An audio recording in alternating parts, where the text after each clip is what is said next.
Hey, it's Bren at the Homestead, and today I want to show you how I make lip balm. Lip balm is one of those things, it is super easy, and I like making it for myself because I like making my own products. That way I know what is going on my body, because actually what goes in your body is just as important as what goes on your body. So I can make my own, I can make it with all organic ingredients, and I know exactly what's in it. So nothing weird or, what are we in now? This Maha movement. So we are trying to go for healthy. And making it is super, super simple, super easy. And basically my recipe made almost 7 tubes for me, and relatively cheap. And of course, making your own products kind of goes along with the self-sufficiency thing that all of us homesteaders are aiming to be. So with that said, let me show you what I put into it. But first, let me read you the disclaimer, because I have to do this. This information has not been evaluated by the Food and Drug Administration. This information is not intended to diagnose, treat, cure, or prevent any disease. Educational purposes only. If you're considering using any ingredients or products mentioned for a medical condition, it is important to consult with a healthcare professional before doing so. And I'm not a healthcare professional, so do your own research. Now, I have an overlay video, and you're going to see me wearing gloves, but really there is nothing toxic about this. The only reason I'm wearing gloves is because I was playing with my dogs and I have little cuts all over my hands from playing with them. So that's why I'm wearing gloves, but there's nothing in this that's toxic or harmful, and you don't have to wear gloves in any way, shape, or form. And the next time I do it, I won't. It just so happens my hands were so cut up. I have 1-year-old puppies. Well, they're a little over a year old now, but they still like to get rough with me. They're a lot of fun. What you're going to need to make this is a double boiler, and I have one that I got specifically for my products, and it looks like this. I have a little chamber.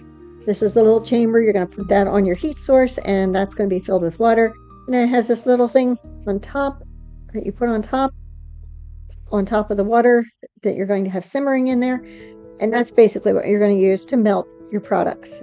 Now, the products you're going to melt. Well, first of all, what I wanted to show you was this. When I get this put on the heat source and I have the water simmering, which is when you have like the little bubbles in the bottom, that's when I throw the tubes in that I'm going to end up filling with the lip balm. I basically wash the tubes when I get them in soapy water, but it doesn't hurt to do one extra step. So I usually just throw them in there once it gets that simmering temperature, and then I take them out, I turn them upside down and let them dry while I'm finishing up, melting all the other stuff. So everything is going to be melted in the top chamber. So let me get to the ingredients. You're going to need, first of all, unrefined sweet almond oil. I get this from Mountain Rose Herbs, and this is cold pressed, and it's a liquid, just like regular oil. This stuff is phenomenal. I'll get to more of, once I give you the recipe and I show you what to do, I'll tell you what the properties are for each of these, each of the ingredients. So that's number 1 ingredient. Number 2 is shea butter. Love shea butter. I don't know why, but I do. Now I get the refined shea butter, which you can get the unrefined if you don't mind the smell. It does have like a little bit of a smell if it's not refined, but I like the refined because I'm going to add my own scent to the lip balm, so I don't want competing scents, so that's what I get. And of course I get that from Mountain Rose Herbs as well. The third thing is beeswax, which you can get from Mountain Rose Herbs. This happens to be ground up beeswax, or pelleted beeswax, I believe they call it. I can also get this from my honeybees, because I actually process my own beeswax. So that too will go in it. And the last ingredient is, this doesn't look like anything you buy, right? This is my vanilla extract. Vanilla extract is basically just organic vanilla beans, and I basically cut little slits in them and I put them in vodka. Now I shake this like every day for about 2 weeks, and eventually it gets nice and dark like this. This vanilla I will use in baking, and I'll use it in my oat milk pudding, which is really, really good. But for this, I'm going to use a teaspoon of this in the recipe. So what it's going to be, it's a tablespoon of these three, each of these three ingredients. So a tablespoon of beeswax, tablespoon of sweet almond oil, and a tablespoon of shea butter. And you don't have to write this down. Just click on the link and I will have it for you. And I'll try to make sure I also have a PDF printout. I don't require you to give me an email, so don't worry about that. But don't take the time to slow this up or write this down, because it'll be there for you. You can just print it out or print it to your computer or whatever. And then, of course, your vanilla is 1 teaspoon. So tablespoon, tablespoon, tablespoon, and teaspoon.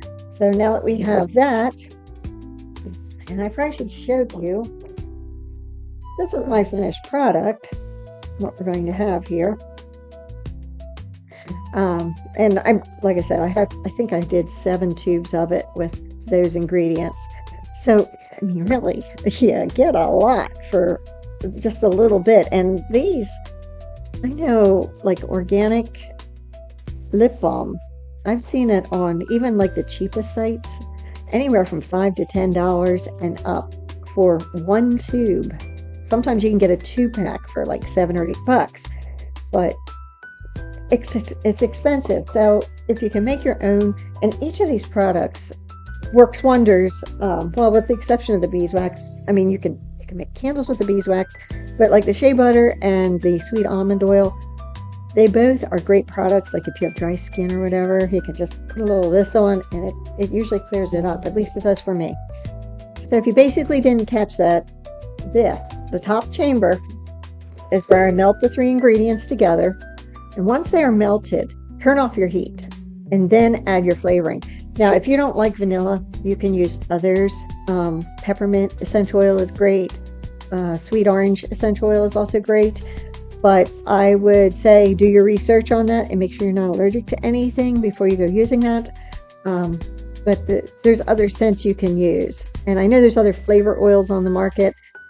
Watch to see if they're organic or not. But there's other options out there. If you don't like vanilla, you don't have to go with vanilla. So I told you I would tell you what each of these things are really good for. The sweet almond oil, at least this brand, is cold pressed from the nuts of the sweet almond tree. It's a native tree to Western Asia and to North Africa. This product here has been used for centuries for cosmetics. So I feel really safe using it. The oil is a light straw color. This is rich in protein, essential fatty acids, and it also has minerals like zinc, potassium, iron, and magnesium. It also has B vitamins. It's a good way to hydrate and moisturize your skin, and your lips would be part of your skin, right? The reason I like this product is it keeps your skin and your lips very hydrated, but it doesn't feel like thick and oily. So that's one of the reasons I really like the sweet almond oil. The other reason I like it is it's good for sensitive skin. So if you're one of those people that has, skin that may break out or is prone to break out, this isn't so bad. Like I said in my little disclaimer at the beginning, go to your healthcare professional if you have really bad breakouts or whatever, but sweet almond oil I have found to be really, really good. So typically sweet almond oil is recommended for just about any skin type, and definitely something you should probably have on your shelf. Definitely. So the next ingredient is shea butter, and I get the refined. You can get the unrefined and use it, but it has an odor to it. So like I said before, I don't like the odors competing. So I always get the unrefined, and this is a nice, it's a semi-solid wax, and it's kind of similar to coconut oil, if you're familiar with that, how it's solid some of the time, and then when it gets warm, it gets liquidy. This does the same thing. It doesn't seem to have as low, I guess, a melting point as the coconut oil. So like if you put this on your skin, it's going to kind of feel a little waxy, and then it'll melt and it'll absorb into your skin. The shea butter is packed full of vitamins A and E, and because it has vitamin E in it, which is a natural preservative, that's why I don't have to add extra vitamin E to my ingredients to keep it shelf stable. Shea butter is an antioxidant, and it's also skin nourishing. If you have any like area that won't heal quite correctly, this is a great product to put on that. Like any skin that's like just like almost like rashy, like I don't know how to describe that. Around the homestead, I'm always getting injured, and I put this on cuts and everything else, and it just does wonders. So for me anyway, it works. It does nourish the skin in some way, and it seems to help, especially when you have like rashes and stuff, especially like in the spring, you're pulling weeds, you don't know what you got into, and put this on, it makes it kind of go away. Now, the other cool thing about shea butter is it has a little bit of a substance in it, and I don't remember the name of the substance off the top of my head, but it helps to protect you against UV rays. So it's kind of a sunscreen, kind of. So that's the other great thing about shea butter. So it has really good properties for lip balm, right? So the third thing, the beeswax. Of course, everything's great with bees, right? From a beekeeper, of course, that's something I would say. Basically, the beeswax is your emulsifier. That's what kind of like holds your oil and your semi-solid waxes together and keeps it in more of a solid form, which would be your lip balm. The beeswax will also help to keep moisture locked in. So it kind of like works with the products and keeps everything locked in, lets it last a little longer, keeps it against your skin. Now, this is refined and it's more of a white color. You can get the yellow, and I've used the yellow. I basically use this for you guys because the yellow looks kind of, but it works fine. I mean, once it's on your lips, you don't even know. It's not like you're glowing yellow or anything like that. But like when I refine it out of my beehives, it's usually old wax, and old wax is always like kind of yellow and dingy looking. And I refine it, which basically gets everything out of it, makes it into a nice block, and then I take the blocks and I shave it. And that's how I typically would make it, but I thought for you guys, I wanted it to look a little nicer. So I went with the white unrefined, or the white refined beeswax, and it does look nice. It does make the product look much nicer. So if you are making the product like for sale, I know in some areas you can sell your products. I'm not sure the rules in my state, mainly because I don't sell the products. I just make them for myself and family. So you may, like this would look a lot nicer to somebody that is buying a product than the yellow stuff, but they both look the same. Oh, and I did want to mention, the refined actually is kind of like the shea butter, where it doesn't have as much of a scent. If you get the yellow, like the stuff that I get off of the beehives, you will get that little bit of honey scent to it, which I don't mind. I love honey. And honey and vanilla, I mean, what could be better? But the two together, some people would not appreciate that. And maybe it depends on your scent that you're going to use with your lip balms. Like if you're using maybe a peppermint and honey, I don't know if that would go together so well. Maybe it would. I don't know. But if somebody tries it, let me know. And then, of course, my flavoring was vanilla, and that can be substituted with other essential oils, like I said earlier. So that's it. Basically, quick tips on it is make sure all your stuff is melted. Your first three ingredients are melted, your waxes and your oils and your beeswax, your emulsifier. Make sure that's all mixed together, and then take that off the heat before you add the flavoring. That way the flavoring won't be evaporating and won't be, some flavorings, if you heat them up a little too much, they're not as good. Once you add the flavoring and you get that off the heat, you don't have a whole lot of time to get it into the tubes. So what I do, these little tubes, I use a funnel, a tiny little funnel to fill the tubes.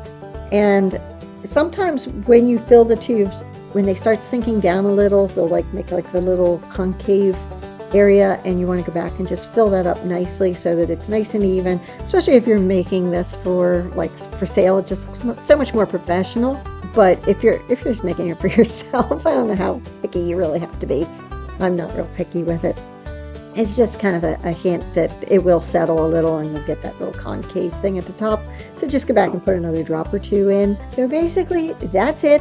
So if you're interested in making it, there will be a link. Follow the link and the recipe will be there. And there'll be actually more information there about each of the ingredients if you're into like researching and finding out what other things do. And once you get these ingredients, they're going to be reused. Like you might get like something like this and you're only taking a tablespoon out of it, but you can use shea butter and so many other products. And once you kind of get into making your own products, it's actually a lot of fun, and you know what you're putting on your body. Whereas you can pull any product off a shelf at any store and start reading through the ingredients and you're like, oh gosh, I don't even know what this stuff is and I'm putting it on my body. Not a good idea. So this like gives you the freedom to know what is exactly going on my body. Nothing's really harmful. Nothing's going to hurt me. I mean, other than if you're allergic to it or something, but really it's good to know what you're putting on your body as well as what you're putting in your body. So until next time, make it a great day, folks. Bye.